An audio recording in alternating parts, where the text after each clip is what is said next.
Hello అందరికీ welcome to my channel. ఈరోజు మా పాపకి ఏ ప్రొడక్ట్స్ వాడానో చూపిద్దాం అనుకుంటున్నా. మార్కెట్లో చాలా ప్రొడక్ట్స్ వచ్చేసినాయి. దాంట్లో మా బేబీకి ఏ సేఫ్ ప్రొడక్ట్స్ వాడానో చూపిద్దాం అనుకుంటున్నా. So let get started to the video. First thing వచ్చేసి ఆయిలింగ్. సో ఆయిలింగ్ మనం ఏంటి స్కిన్కి చేస్తాం, హెయిర్కి కూడా చేస్తాం కదా. సో ఆయిలింగ్లో బెస్ట్ నాకు తెలిసిన చాలా అంటే చాలా బెస్ట్, అది కూడా పాతకాలం నుంచి వచ్చే ఆయిల్ అయితే coconut oil. So coconut oil చాలా మందికి తెలుసు, మాయిశ్చరైజర్ ఇస్తుంది బాడీకి, చాలా మాయిశ్చరైజ్ చేస్తుంది బాడీని. సో కోకోనట్ ఆయిల్లో కూడా మనం ఏం చూస్ చేసుకోవాలంటే వర్జిన్ కోకోనట్ ఆయిల్. సో నేనేం చేశానంటే మా పాపకి పట్టించిన కొబ్బరి నూనె వాడామండి. మేము ఎప్పటి నుంచో హెయిర్కి కానీ బాడీకి కానీ ఏదైనా పట్టించిన కొబ్బరి నూనె వాడతాం. సో అది యూజ్ చేశాను. సో మీకు ఏమైనా ట్రస్టెడ్ బ్రాండ్స్ ఏమైనా ఉంటే you can go for that. Virgin coconut oil తీసుకొని మీరు యూజ్ చేయొచ్చు. కానీ ఆయిలింగ్లో చాలామంది ఏం చేస్తారంటే కోకోనట్ ఆయిల్ వల్ల నల్లబడతారు అనుకుంటారు. సో ఫస్ట్ థింగ్ మీరు ఏం చేయాలంటే బేబీకి ఆయిల్ సూట్ అవుతుందా లేదా అని చూడండి ఫస్ట్. మోస్ట్ 99% ఆఫ్ ద బేబీస్కి సెట్ అయ్యింది. మనం ఏంటంటే కొంచెం ఎక్స్ట్రా కలర్ యాడ్ అయ్యిద్ది, కొన్ని ఆలివ్ ఆయిల్ కానీ ఆల్మండ్ ఆయిల్ యూజ్ చేస్తే కలర్ ఇంకా యాడ్ అయ్యిద్దని అనుకుంటాం. కానీ మోస్ట్లీ 99% ఆఫ్ ద బేబీస్కి కోకోనట్ ఆయిల్ అనేది సెట్ అయిపోయింది. సో మీకేమైనా కొంచెం డిస్కలరేషన్ అనిపిస్తే కోకోనట్ ఆయిల్ వాడుతుంటే so you can go for olive oil కానీ ఆల్మండ్ ఆయిల్ కానీ వెళ్ళొచ్చు మీరు. So again comes to hair కూడా కోకోనట్ ఆయిల్ చాలా మంచిది. కానీ మా పాపకి నేను ఏం చేశాను అంటే క్యాస్టర్ ఆయిల్ కూడా కలిపేదాన్ని, coconut oil plus castor oil. మా అమ్మ అనేది ఉండి వాసన వస్తుంది ఎందుకు అన్నట్టు అనేది, కానీ రూట్స్ని బాగా స్ట్రెంథన్ చేస్తుంది క్యాస్టర్ ఆయిల్. సో హెయిర్ పెరగడానికి కూడా యూజ్ అయ్యేది. మామూలుగా ఇప్పుడు పుట్టే బేబీస్కి మనకు తెలిసిందే హెయిర్ ఉన్న పల్చగా అనిపిస్తుంది హెయిర్. సో నేనేం చేశాను అంటే క్యాస్టర్ ఆయిల్ కూడా కలిపి రాసేదాన్ని కోకోనట్ ఆయిల్తో పాటు. సో బాడీకి అండ్ హెయిర్కి నేను మొత్తం కోకోనట్ ఆయిల్ మోస్ట్లీ వాడేదాన్ని కొన్ని మంత్స్ వరకు. దాని తర్వాత నేను ఏం చేశాను అంటే స్టార్టింగ్ మనం ఏ ఆయిల్ పెట్టకూడదు అంటారు, ఎందుకంటే బేబీస్కి సపోర్ట్ అయిద్దా లేదా అని స్కిన్. దాని తర్వాత నేను ఏం యూజ్ చేశాను అంటే నల్ల నువ్వుల నూనె వాడేదాన్ని. నల్ల నువ్వుల నూనె కూడా పాపకి బాగా పడింది. సో అది కూడా ఏం చేసేదాన్ని, సో బాడీకి అప్లై చేసేటప్పుడు హెయిర్ కూడా అదే అప్లై చేసేదాన్ని అండి. అది అప్లై చేసేటప్పుడు castor oil coconut oil apply చేసేదాన్ని కాదు హెయిర్కి. అది కూడా బాగుంది హెయిర్కి కానీ బాడీకి కానీ. సో ట్రై చేస్తే నల్ల నువ్వుల నూనె కూడా ట్రై చేయండి గాను దగ్గర నుంచి. సో అది ఆయిలింగ్ వరకు. సెకండ్ ఏమొస్తుంది, బాత్లో ఏ ప్రొడక్ట్స్ వాడతాము అని కదా. సో ఫస్ట్ థింగ్ బాతింగ్కి ఏంటంటే సున్నిపిండి నేను ప్రిఫర్ చేస్తాను ఎక్కువ. సున్నిపిండి చాలా న్యాచురల్, బాడీ కూడా చాలా మంచిది. కానీ ఫస్ట్ మిస్టేక్ ఏం చేస్తారంటే సున్నిపిండిలో షాప్లో నుంచి తెచ్చడం కానీ ఇంట్లో చాలా రకాల పప్పులు వేసి పట్టించేసి అది రుద్దడం కానీ చేస్తారు బేబీస్కి. కానీ ఇప్పుడు బేబీస్కి చాలా మందికి సున్నిపిండి పడట్లేదు. సో మీరు ఎంత తక్కువ ఇంగ్రీడియంట్స్ యూస్ చేస్తే బేబీకి అంత మంచిది. సో మోస్ట్లీ 1 or 2 ఇంగ్రీడియంట్స్ కలిపి యూస్ చేయడానికి చూడండి. అన్ని పిండ్లు కలిపేసి పప్పులు కలిపేసి సున్నిపిండి రాసి బేబీస్కి రుద్దకండి అసలు. ఇప్పుడు బేబీస్ కూడా స్కిన్ చాలా డెలికేట్గా ఉంటుంది. సో నేనేం యూజ్ చేశాను అంటే పచ్చపెసలు యూజ్ చేశాను. అది బాడీని మాయిశ్చరైజ్గా ఉంచుతుంది, ప్లస్ బాడీలో ఉన్న హెయిర్ కానీ ఏదైనా రిమూవ్ చేస్తుంది మోస్ట్లీ.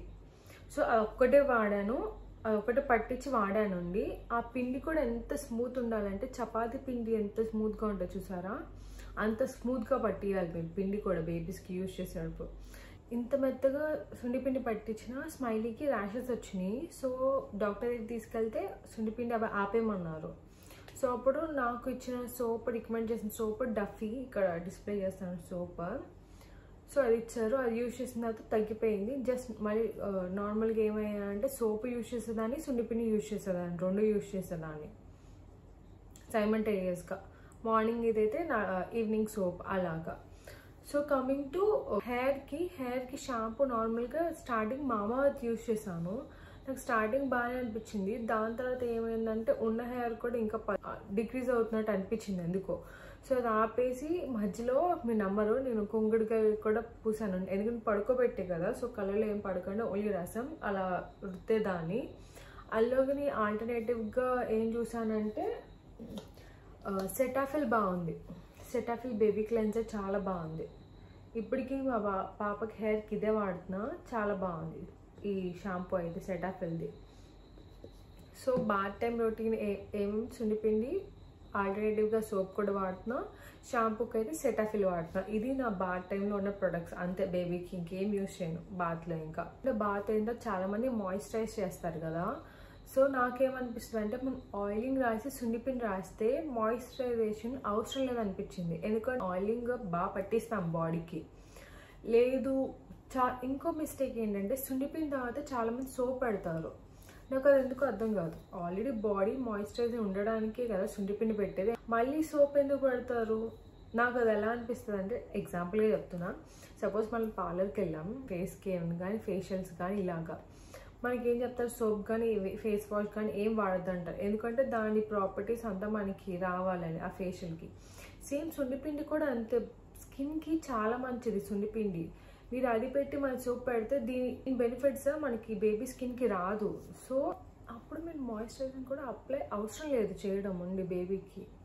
లేదు నేను సోప్ వాడుతున్నా కానీ నాకు బేబీకి మాయిశ్చరైజింగ్ కూడా కావాలి అంటే ఎవినో బాగుంది.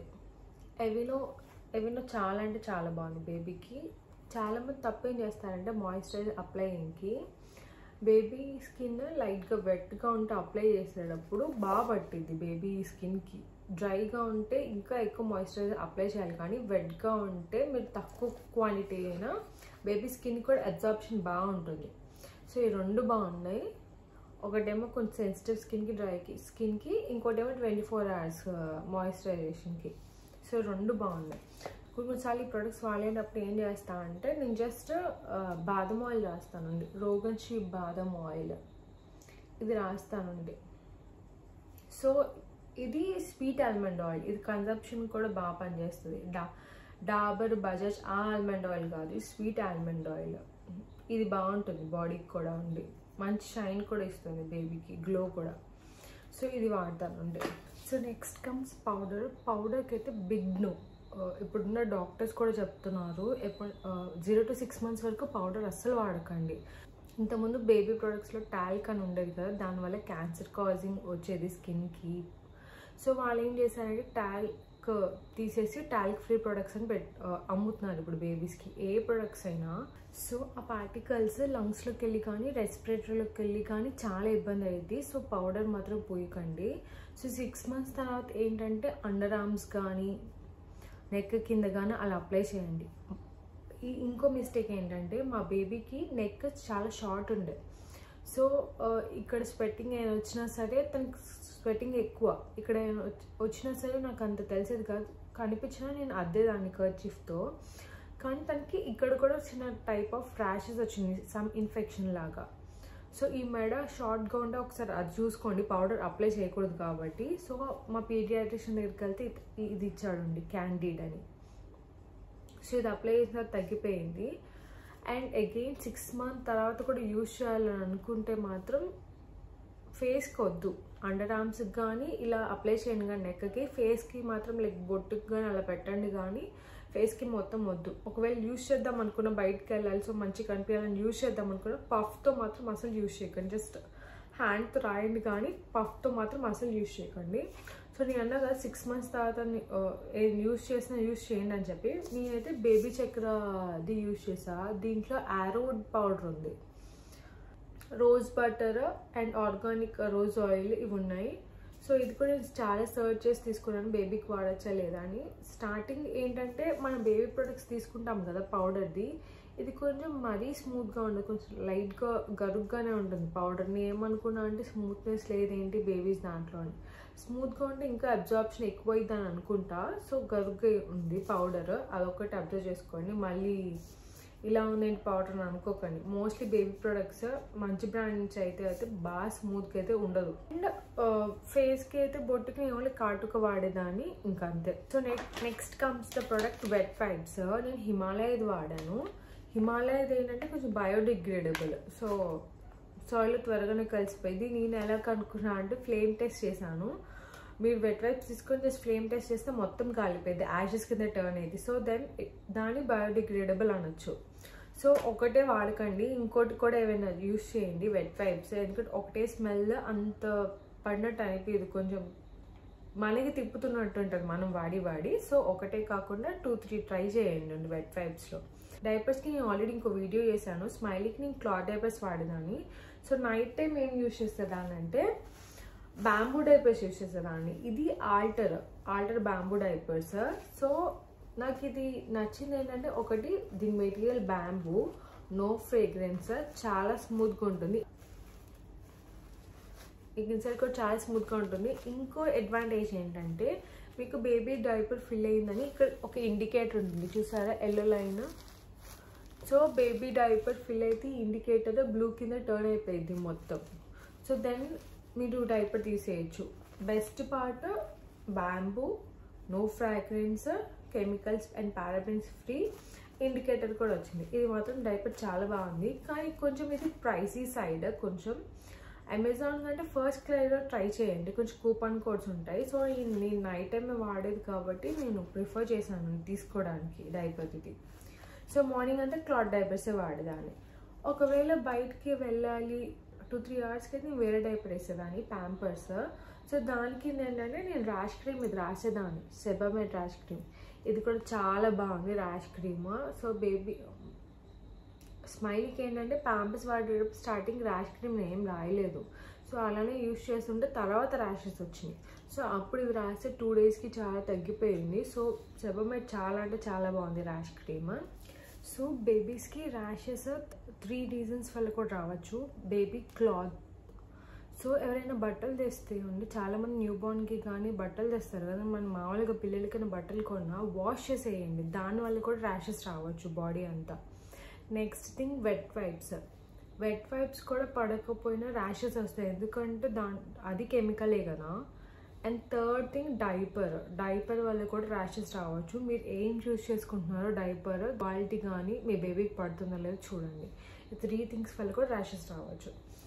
సో ఇది ఇవాళ వీడియో. ఇది నా బేబీకి నేను యూజ్ చేసే ప్రొడక్ట్స్. సో ఈ వీడియో కనుక ఇన్ఫర్మేటివ్ అనిపిస్తే please do like, share, subscribe to my channel. Thanks for watching.